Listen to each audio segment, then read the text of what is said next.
Hello, I'm Robert Templar. I'm the director of the Centre for Conflict Negotiation and Recovery at the School of Public Policy at the Central European University. I'm here today with Sipi Azerbaijani Mohadam, an expert on gender issues and development in Afghanistan, and someone who's had a significant amount of experience in this country. She's worked there for more than 16 years. She speaks the language fluently. She's had an enormous amount of experience working for very wide range of different development agencies and other people engaged in Afghanistan, particularly since 2001. We're going to talk today mostly about issues relating to the counterinsurgency in Afghanistan and how the counterinsurgency tried to address issues relating to Afghan women and families and to try and use that as a political tool to tackle the insurgency. So, Sipi, tell us a little bit more about the work you've done in Afghanistan over the years. Well, I started out working with NGOs in rural areas and spent many years doing that under the Mujahideen and under the Taliban. After 9/11 and the changes which came along, I found myself working more with multinationals, donors and Afghan government as it was trying to find its way. Finally, by about 2009, 2010, I was approached by the UK military to work with them and to work with their command group in southern Afghanistan. So it's been a very interesting trajectory going from development into something more military and political, and then now back again, because now I'm back to doing consultancy work with different groups of people, with communities at grassroots level, sometimes NGOs, sometimes once again multinationals. So in that time you've seen some fairly dramatic shifts in the way that women have been viewed by the Afghan governments in various ways, and also by the international community. Yeah, I think there's been a certain amount of consistency in the way that Afghan regimes and governments have viewed women, in that there's still a great deal of discrimination against women, which I think is kind of part of the culture. Some of that hasn't changed. Obviously, post 2001, when you had an Afghan government, they've had to kind of accommodate international interest in women and seeing women get a piece of the pie, and so women have found themselves coming more into the workplace, into parliament, into government, but still very, very low numbers. You say there's an interest now in them having a piece of the pie. How's that actually played out in real terms? How much of the pie do they have? And in what ways is it handed to them, if you like, or are they encouraged to take it? Well, I would say that, in fact, the international interest in seeing them have a piece of the pie. They don't actually have the pie. They can look at the pie, but they can't touch it or taste it or eat it. Everything is still very much negotiated through men. So even to a certain extent, some of the women that you see in politics and parliament, it's mediated through men and groups headed by men. So the women, in fact, didn't get a strategic foothold that nobody could take from them, which is why now you get the sudden panic with everyone saying, well, what's going to happen once the international troops leave and once interest fades.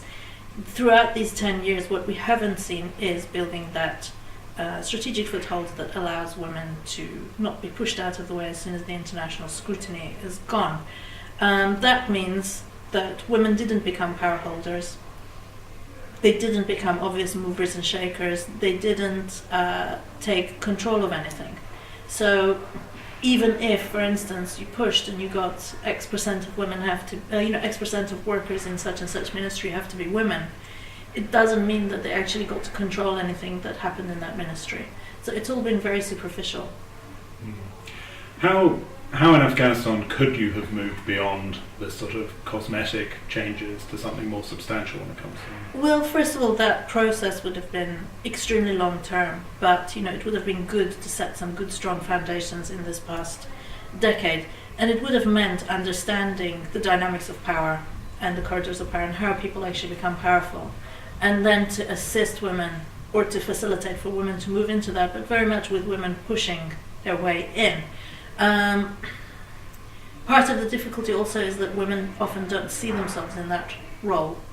So it's a very, very complex kind of process that would have had to have taken place with a great deal of analysis. But I think number one step would have been understanding that it's not like the West, where you set up an institution and then the institution stands for various things, values, etc.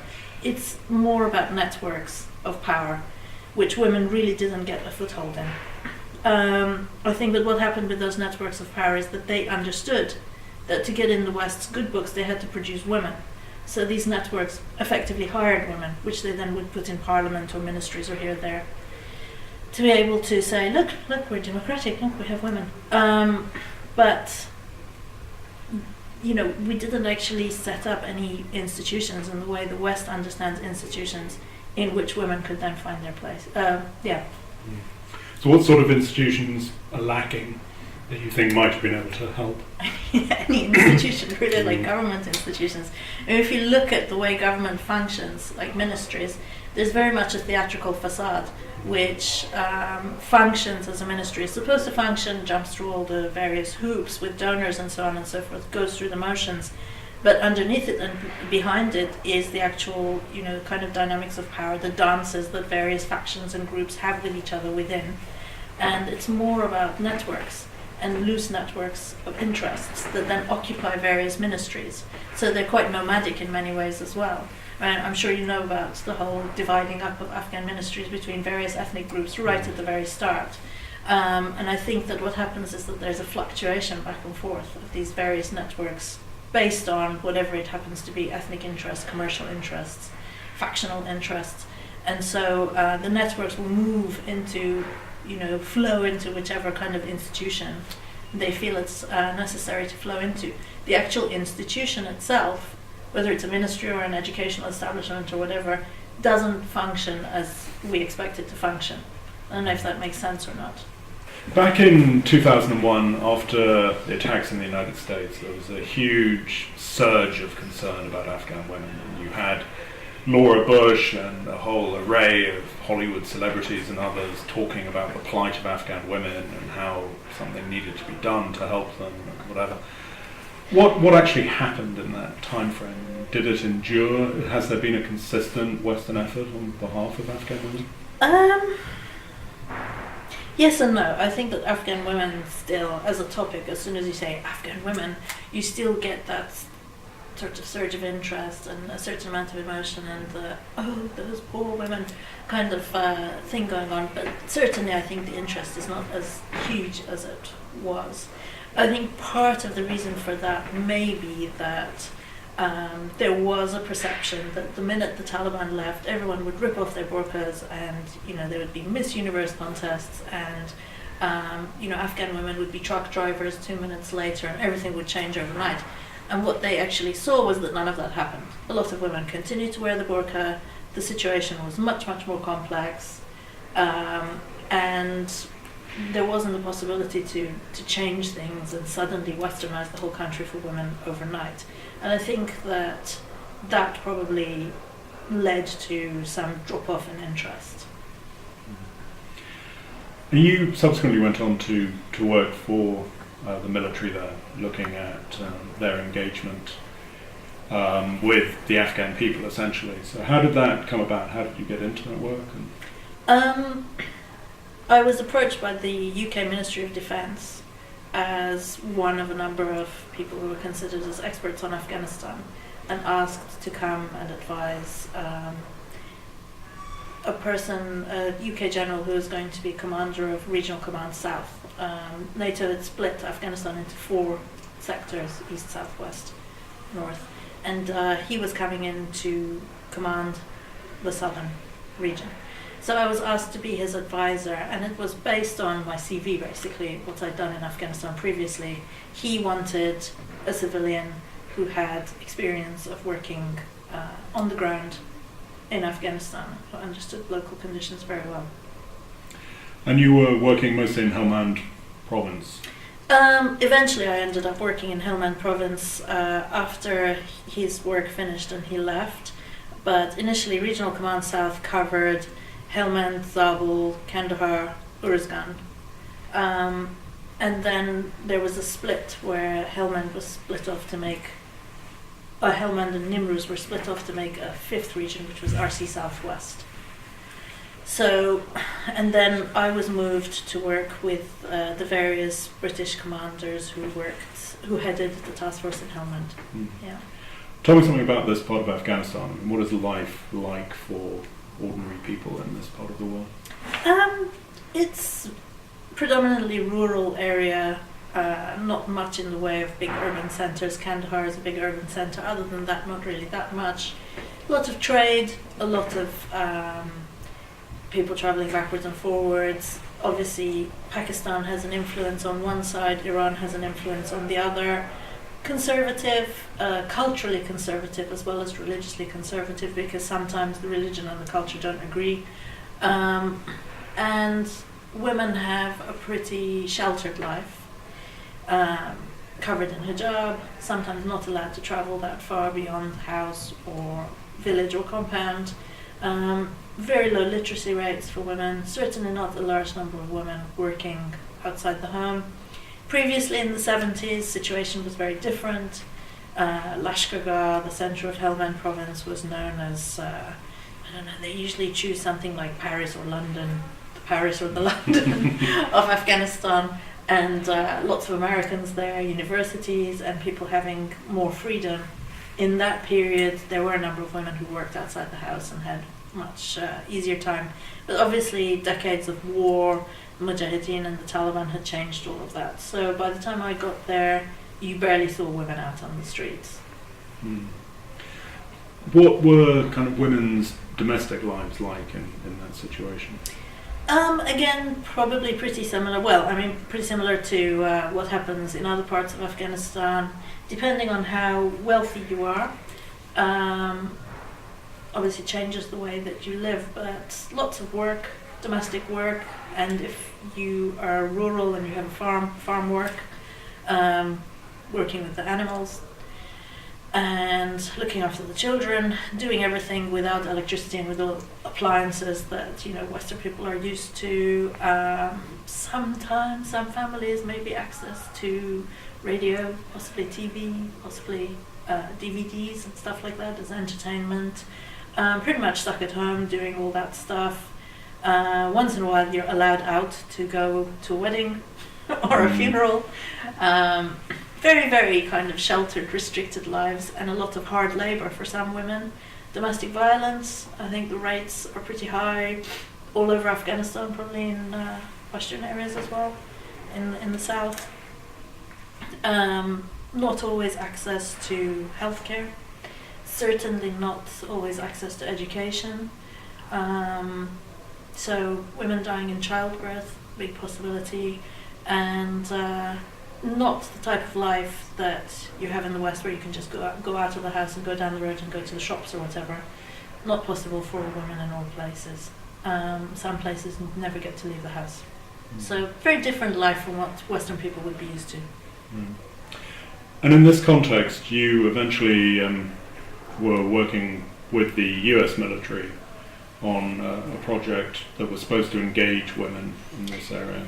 What happened was that the US military, and not the US military, the whole thing, the US Marine Corps, which moved into Helmand at some stage, into southwestern Afghanistan, cooperated a great deal with the UK military, which was there. In fact, the US Marine Corps was leading, and the UK military was later under their lead. They decided to start a program of engaging females for various reasons that we'll come to. And the UK decided to follow their lead and to have teams. So I started out, while I was still in Kandahar, coming over to train some of these teams.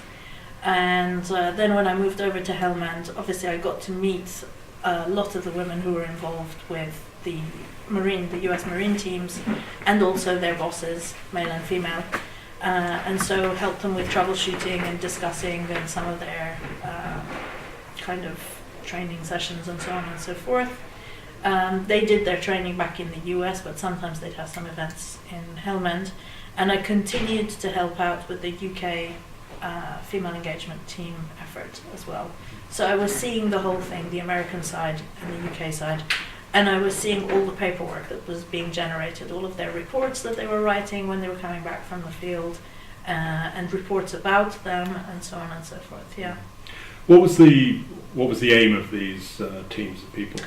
Well, you have to go back to counterinsurgency at this stage. When Obama came to power, and they kind of had a look at what was happening in Afghanistan, they decided that the counterinsurgency approach would be the best way to go, based on the success that they'd had in Iraq, and I say success in inverted commas. So they just decided to replicate this in Afghanistan and to go for a counterinsurgency approach.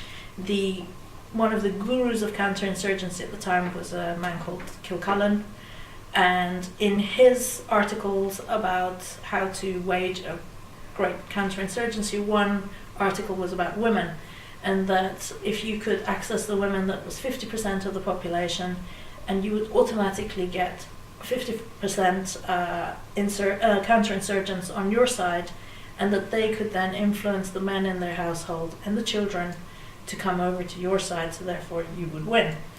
So suddenly it became very interesting to engage women and to try and build this, as they called it in the literature, critical mass, to fight the insurgency. Not to fight as in take up weapons, but to no longer provide support for them, and to start to pull the men away from supporting them. So what sort of form did this engagement take? For the most part, a group of women, usually two, sometimes more, with an interpreter or a female linguist from the military, would go to people's compounds, would go to a village and hopefully get invited into somebody's compound, and then just sit there and have a chat with them. And then, based on talking to each other, sometimes this would lead to other activities like small projects, to do income generating stuff, give them sewing machines, pretty much the standard stuff that aid workers had been doing in Afghanistan for a few decades before that. So the military started doing the same thing, building, women's centre, building little things that the women asked for, handouts, basically, kind of small chat, see what information you can get, and then handouts. So did this engagement actually work in any way? No. Not really, no. I mean, the results, considering the cost in particular, were very, very small and minimal, and certainly not the counterinsurgency results that they were seeking in the first place. So you didn't see large numbers of people moving over towards the government side? No. Because the other thing is that you have to remember that there wasn't much evidence of government in southern Afghanistan. What evidence of government you have? You have district governors who sit in the district the district centre. You have the governor who mostly sits in the provincial centre. You don't have that much in the way of government services being rolled out. You have police who are largely corrupt. So what do you actually see? What evidence do you see of a government in your life? You're not paying taxes, you're not doing anything like that. There isn't much evidence of government, so you're not really going to veer towards some invisible entity that these foreign troops are saying is good for you. So, no, you didn't see that mass movement. Did the military, the British or the American military, recognise this? I mean, or did they see it as I think success? they had the stiff. You mean recognise the FET thing or the female engagement thing? Yeah, there was a large amount of cynicism, I think, from in the first place. But this command had come from the highest levels to field female engagement teams, so they had to follow the command. They couldn't say no. But I think there was cynicism as to how useful it would be. And I think that there was a certain amount of manufacturing of good news stories, and there was a big difference between the Americans and the British in that the Americans had the money to have special teams for engaging females. British didn't have this, so they were part-time special teams. Other times they were doing their normal jobs in the military, and quite often their commanders, their bosses, were very reluctant to let them go off and exchange nail polish with Afghan women. So they would keep them in the jobs that they had. Another kind of factor in all of this, which was really quite disturbing, was that the military expected some of these women worked as searchers. So if there was going to be a raid on a compound and people would go, run screaming in with guns, these women would go in and take the women to one side and try to calm them down and stop them screaming and search them. And they were supposed to make friends with them during that process, which is really quite disturbing. And how was that supposed to happen? Hello, we're beating up your husband, but we'd like to engage with you as females. The results were patchy, to say the least. So we're already in 2014. Foreign militaries have been pulling out. US troops will almost certainly mostly be gone by the end of this year.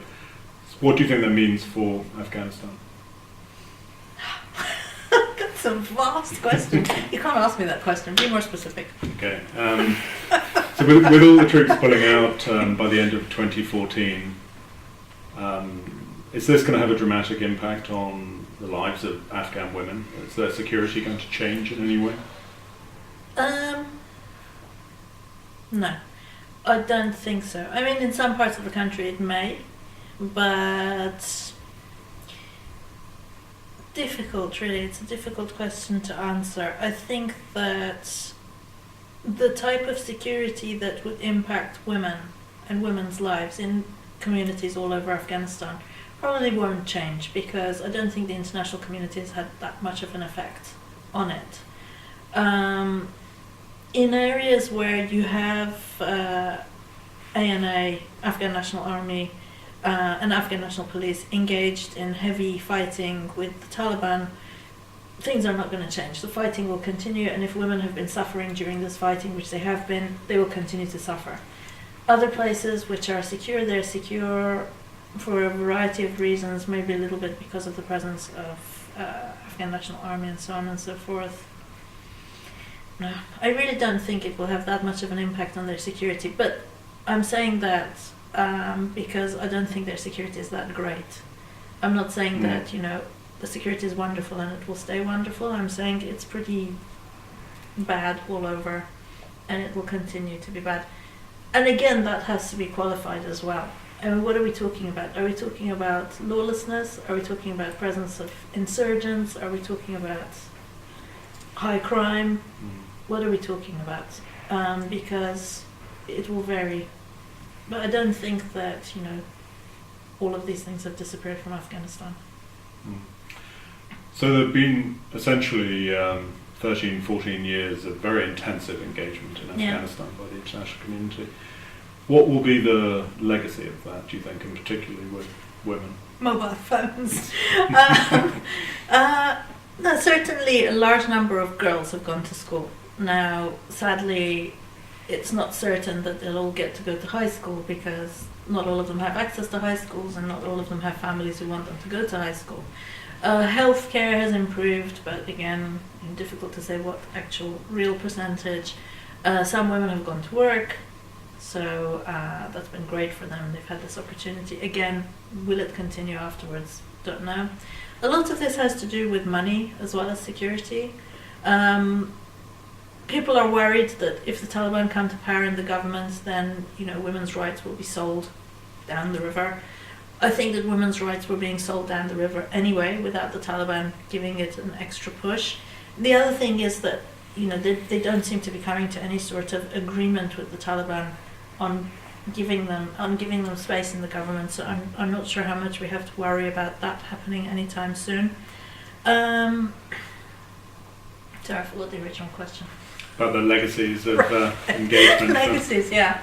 I think the good thing will be that a large number of women have now understood that they should get government services. They've understood that they can go out and make a living, and they've understood that there are other possibilities for them apart from the life that they had. And whether they'll be able to do anything about it is another question. But at least now the thought is in there that they could have a different life. What's been the impact on Afghan men? Has it changed any of their minds among women? Again, this is kind of anecdotal and not based on a massive survey of Afghan men, but there has been a bit of a negative backlash about gender, which they equate with women's rights, and telling women about their rights. They feel that this is a Western import that has nothing but negative impact on their customs and culture. So, of course, like you have some in the educated elite who think that it's a wonderful thing, and they would like to live with their wives equally and see their daughters go to school, go to university, and have jobs and, like happy lives. But again, I couldn't tell you what percentage. I would guess that the majority would like things to continue as they have been for many, many years before that, with a few minor changes here and there. But I don't think that Afghan men are suddenly thinking that giving women their rights is a wonderful thing. And this is reflected very much in the recent laws that have gone through Parliament.